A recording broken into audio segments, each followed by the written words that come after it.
The biggest leverage component that you have, I have, we all have, is the ability to be able to communicate one to many. I will sell my nice truck. I will get rid of every payment. I'll sell every vintage video game in my closet. Take a target market that's looking for a specific thing, get their attention, and then direct the attention towards the thing that you're actually trying to sell, which was genius. Do you want to go back to working with China again? I was always kind of chasing I was chasing enjoyment, but I was also chasing wanting to be really successful too.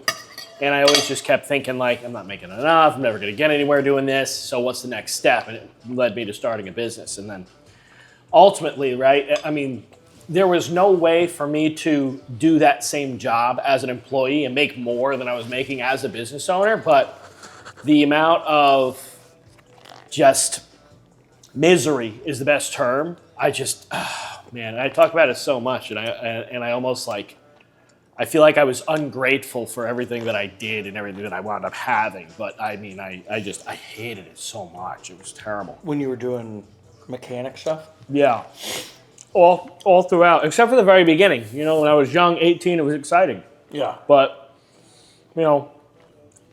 it's old fast. Old fast. My first job, I was there for about 2 years, and I was doing just wheel alignments and basic, suspension stuff, nothing major. I wasn't changing engines or anything. And it's just so repetitive. It got so old so quick, and everything was always hard and rusty, and it was just the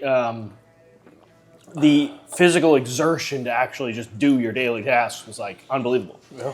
And then I says, well, let me go to the dealership, because that's all brand new stuff I'll work on. There's no rust. And that was my thinking. And so I got a job in a dealership, and they put me through school. They trained me. I was master certified. I could do anything that came to the door. There was nothing I wouldn't, because they have their tiers, right? You got to have a certain level of training to do certain warranty jobs. Yeah. And I got all the way to the top in 3 years, which is, I always had my head down. But I got to the top really quickly, and then I'm like, man, this is it, right? The work still sucks, and I'm not making a lot of money. I think I was making $25 an hour, and then there was a commission. So if you upsold a maintenance item, you'd get 10% of that, the profit on that job. And a lot of times, you'd get an air filter, so you're getting $3. You know what I mean? On a $30 part, and it was really stupid. Or wiper blades, you get $6 for those. So I'm like, this is never gonna end. And I gotta work crazy amounts of overtime. And I'm already starting to get sore shoulders, sore back, hips, my knees, everything was starting to break. And here I was, not even 25 years old yet. And then I said, you know what? I says, if I went into business and charged $100 an hour, I says, I could work 10 hours a week and make more money than I'm making now. Well, it didn't happen that way. Obviously, I learned that because there's expenses. Just my insurance was more than 10 hours a week I had to bill to cover that. Then you had the truck payment, more tools. Didn't have any advertising costs because I had pretty good connections from being in the dealership, so the word of mouth worked really well. And then the money started to roll in. Money was good once I got really busy, and I stayed, but I was working a lot of hours to get it, and it just... waking up and leaving before the sun came up to get home not until the sun was already down. And a lot of days you're in the hot sun, laying in the dirt, or you're in the snow, digging out a snowbank to get to something, or it's 2 o'clock in the morning during a blizzard, and you got to go and fix somebody who broke down, and they got to keep these accounts cleaned up because it's the firehouse, and if they can't get out, it's a big problem. So now it's so much urgency, and it was just me. I had nobody else I could call and send and take a night off, be like, hey, I've been going for 36 hours. Can you take the next 36? It was still me. Wow. And that would happen every storm. And it was unbelievable. Wow. And eventually what I wound up saying was, look, I can only do this radius during a storm. Because going in a bad enough storm, going 10 miles could take me an hour with my truck setup. Right. And just having to drive slow, can't see nothing in front of you. And so that helped a little bit, because then they wouldn't call, because they knew I wasn't coming. Or I wouldn't come until the morning or after the storm stopped. But it never got better. It never got better. As a business owner that's busy and making money, you shouldn't hate when the phone rings. And so that was why, like, I actually got to the point, no joke, I got pictures of it too. Bank statements spread across the table, and I'm figuring out how much money do I have to make just to survive, and I will get rid of shit. I will sell my nice truck. I will get rid of every payment. I'll sell every vintage video game in my closet if I have to scrape together money to pay off whatever I had so I can just go serve drinks somewhere and not have to do this shit anymore. That's honestly the point it got to. Wow. It was that bad of an issue for me. And at that point, you know it's bad, which is obviously what led me to start looking for other ways to make money. So I started going into, I did the day trading thing, right? And I lost money doing that. And one advantage I had was I could kind of make my own schedule, right? If there was jobs that needed to be done, I could just tell everybody I had to go to another job. So I was able to sit there at market open for like an hour and a half and try, and I just lost money most days. And then I figured out, like, this isn't going to be it. Like, I'm never gonna get what I want with this. There's too much risk. Like, I couldn't sleep at night. Even day trading with $1,000, I was like, anxiety attack, getting ready to lose 10% of it. You know what I mean? And I'm like, oh, this is, because then you lose another 10%, another 10%. Next thing you got nothing left. Yeah.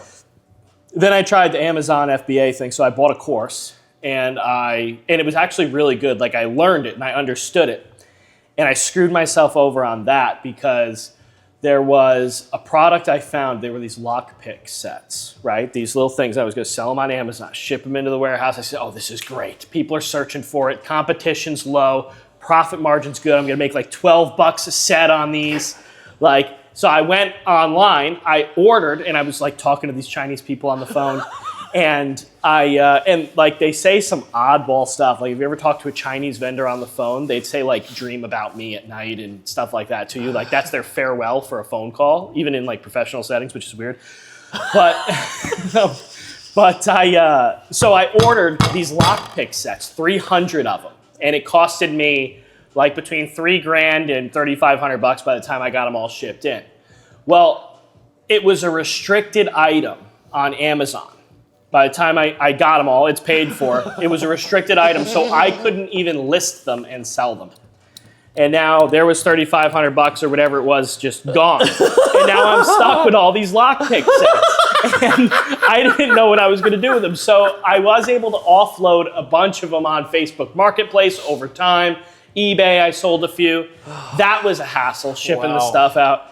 And actually, honestly, there's probably, I don't know how many, but there's still probably a bunch of boxes of them sitting at my parents' house because I just gave up on the whole thing. Still with the rents.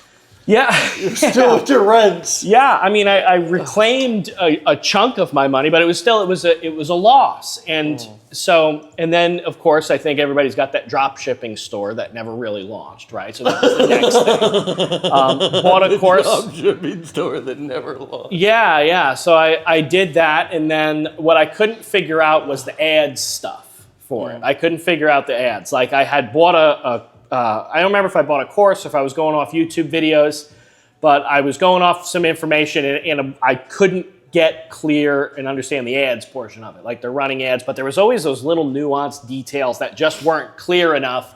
And it was a situation where if I do this wrong, I'm just going to lose more money. Like, I'm just going to, right? And so I went through, I designed the store, had the Shopify account, I had the vendors hooked up, I had the products picked out, and I'm like, that's when I kind of realized, like, oh, wait a minute, this stuff doesn't just sell itself. Like, I need to actually market these things. And so I start looking into ads, and then that's how I got introduced to affiliate marketing. And then I hadn't really spent any money on the Shopify dropshipping thing yet because it was just a subscription to Shopify, and that was it. I didn't have to order anything. Like, I didn't so I kept. Somebody got an affiliate.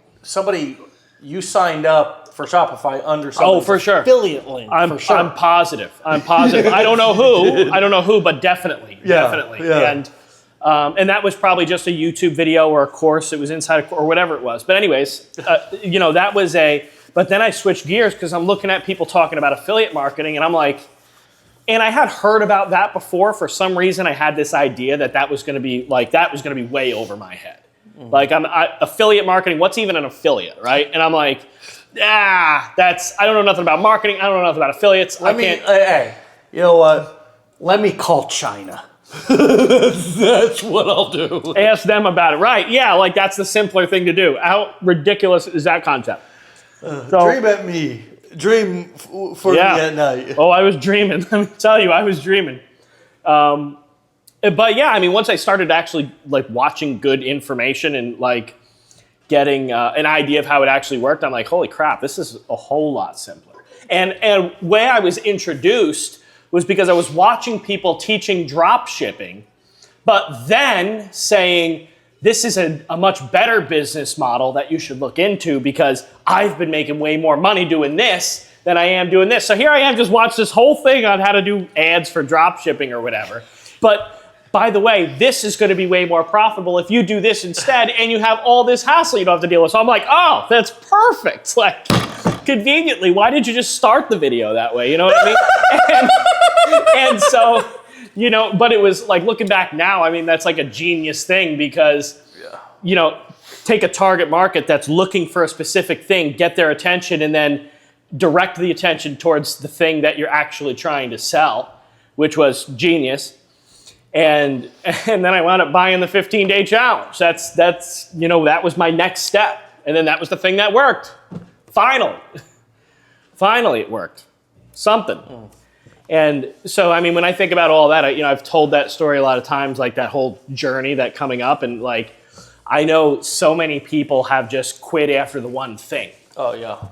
And it's like it's such a shame because I personally think there's a lot of people that have tried one of the things that I mentioned and they're like, oh, this doesn't work for me, so all of the stuff doesn't work. None of the stuff doesn't work. Right. And then they just totally just check out of the idea altogether that I could be an entrepreneur or I can do something, you know, from home. And it's like we've been talking about, right? What's the, you know, the simple or the lazy way, right? People start, I think, to believe that there is no lazy way. I just have to work hard forever. Yeah. And that never goes away. And I don't believe that that's the case because, like we were saying, lazy is really just smart and efficient. It doesn't mean that you're just sitting around not doing anything and money's falling out of the sky. Yeah. It just means you're smart and you have an efficient way of doing things. You're not married to your desk for 18 hours a day. Lazy equals leverage in a lot of ways. Mm-hmm. Yeah, absolutely. Do you want to go back to working with China again? No, not at all. Not at all. I don't want to see anything from China. That's the power, what people don't realize about like being lazy or what does leverage mean? Mm-hmm. It's the biggest leverage component that you have, I have, we all have, is the ability to be able to communicate one to many. Mm-hmm. That's the biggest thing. Right. It's the simplest and biggest, and it's really what's built every influential person, celebrity, everything has been that there's a lot of people who are watching them. They're doing, one person is either streaming, it's broadcasting, it's a concert, or it's a movie. Think about the power of a movie that gets watched over and over again. And it's somebody's favorite movie, or it was a real blockbuster. And just that person, that's why people meet people and they're starstruck. They're starstruck about somebody that the person they're meeting is not even that person that they're starstruck. They love the character. The human brain can't. So that's the power of leverage. Is a actor lazier than an accountant or a construction worker? I mean, the actor would probably say no, because they're on their craft and all that. Yeah. But do they have a lot more leverage? I mean, are they spending a lot less time for a lot more money? Incredible. Yeah, and the reason why is because of how the business model works. The business model is built based on one to many.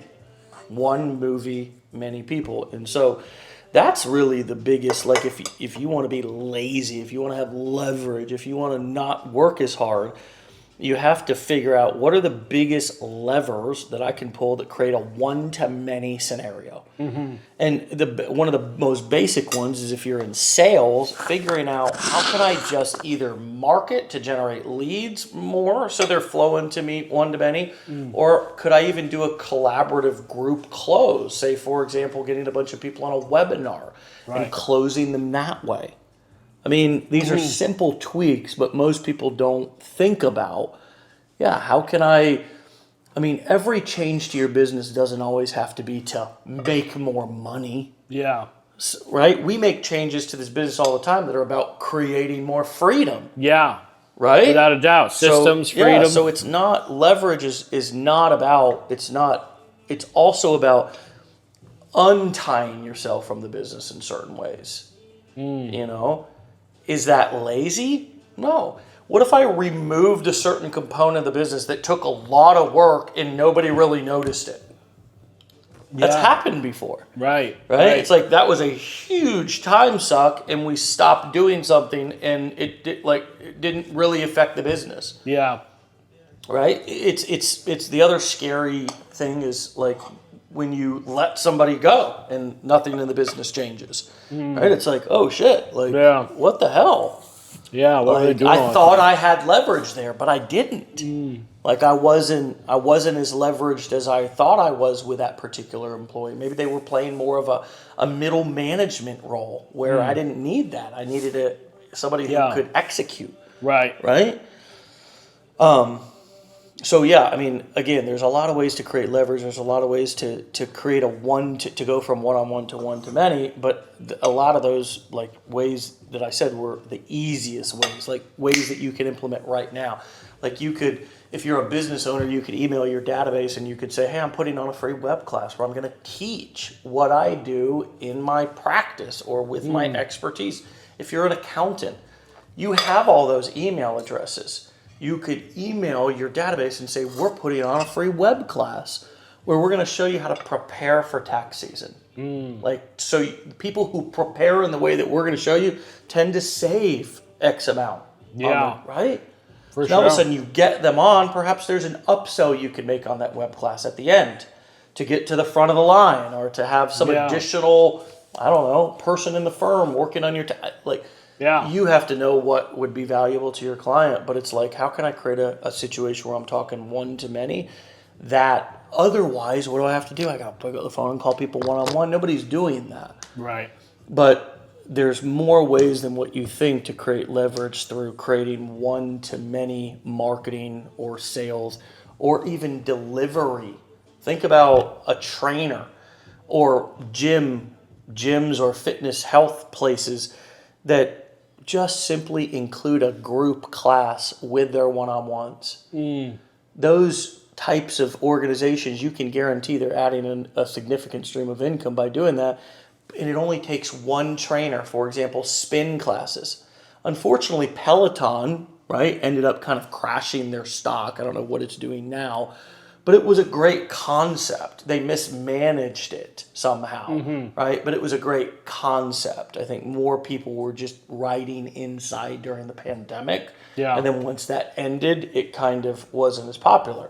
So how can I make sure also that as I'm launching a business, I don't have tons of overhead that if something doesn't work out, it's going to crash, right? There's enough free ways to market yourself in this one-to-many way that you can essentially blow your business up without ever spending $1 on ads. And ads used to be one of, if not the only ways to create this type of leverage that we're talking about in your business. Whereas today, ads should not be your first choice. You got all this other shit you can do before you spend $1 on advertising to create leverage.